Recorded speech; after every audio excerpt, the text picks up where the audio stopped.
Bienvenidos queridos estudiantes. Hoy vamos a leer un ejemplo de texto expositivo. Vamos a analizar este texto párrafo por párrafo.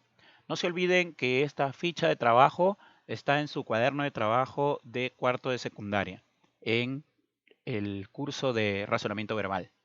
El texto que vamos a leer se titula ¿Qué es la comunicación manipuladora? Y dice así. Si pensamos en la comunicación como en el arte de crear vínculos, de generar proximidad, percibiremos que la comunicación requiere algún tipo de apertura recíproca, la cual implica algún grado de confianza en uno mismo y en el otro. Como iremos viendo, confianza y reciprocidad son dos de las cualidades ausentes en una comunicación manipuladora, a pesar de que quien manipula, y a veces también quien está siendo manipulado, insiste en hacernos creer todo lo contrario. Como vemos, en este primer párrafo se nos plantea una diferencia entre comunicación y comunicación manipuladora, siendo la comunicación manipuladora aquella que carece de dos elementos. ¿Cuáles son estos dos elementos? Confianza y reciprocidad. Esas dos cualidades, esos dos elementos no existen en una comunicación manipuladora porque obviamente la comunicación manipuladora no busca comunicación. En el siguiente párrafo se dice lo siguiente.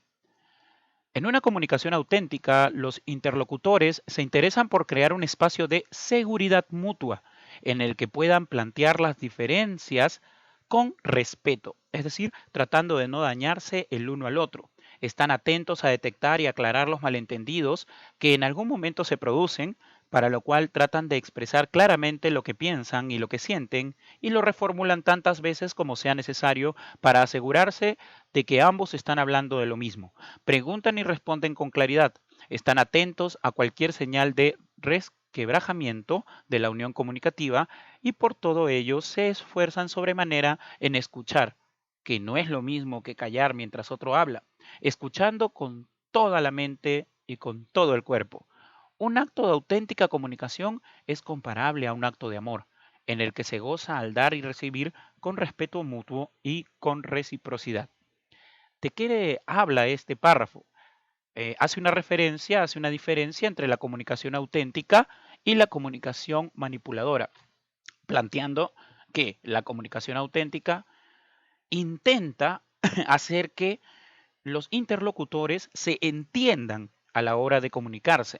Es decir, quien emite el mensaje hace todo lo posible para que el oyente pueda entenderlo. Y si no lo entiende, le pregunta, reformula lo que dice y clarifica para poder hacer este mensaje mucho más entendible, a diferencia de la comunicación manipuladora en donde no hay ni respeto mutuo ni reciprocidad. Es más, no hay un, una intención de comunicar, sino una intención de manipular.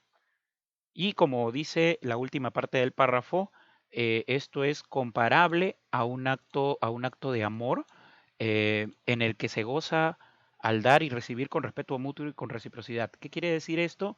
Que la comunicación auténtica busca dar y se siente gozosa de dar información, de comunicar, porque no supone herir al otro o aprovecharme del otro, sino que es, como dice, un acto de amor. El siguiente párrafo dice lo siguiente. La comunicación manipuladora, en cambio, no se interesa en dar, ni tampoco en recibir, ni mucho menos en la reciprocidad o en la simetría del poder. Aquí vamos a hacer una pausa. Simetría quiere decir igualdad, es decir, que las dos personas que se están comunicando son iguales, ninguna es más que el otro, y de esta manera la comunicación es auténtica. La comunicación manipuladora goza en el hecho de imponer y de tomar por la fuerza algo que el interlocutor probablemente no haría o no daría por sí mismo. O en el mejor de los casos, el goce está en arrebatárselo antes de que haya decidido darlo, lo cual nada tiene que ver con el hecho de recibir, que implica abrirse a aceptar la voluntad del otro. La comunicación manipuladora, por el contrario, tiene que ver con imponer un desequilibrio de poder, con dominar, con hacer trampa y robar. Por todo ello, podríamos decir, en cierto modo, que la comunicación manipuladora no es verdadera comunicación en el sentido relacional de comunicación, sino anticomunicación.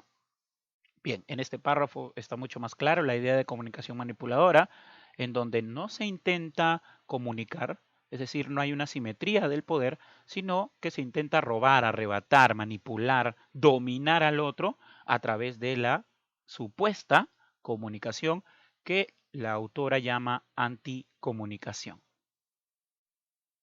Bien, el siguiente párrafo dice lo siguiente. ¿Y cómo se consigue perpetrar el robo deseado?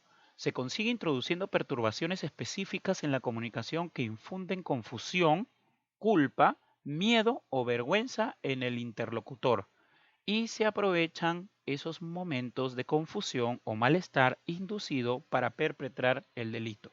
¿Qué quiere decir este párrafo? Que el manipulador, utilizando la comunicación manipuladora, busca confundir, culpar, generar miedo, vergüenza en el oyente es el interlocutor, ¿para qué? Para aprovecharse de esa confusión y poder manipular. El siguiente párrafo dice lo siguiente. Estas perturbaciones se pueden llevar a cabo a través de la comunicación verbal, de la no verbal o de la incongruencia entre ambas. Incongruencia, es decir, que no tienen relación.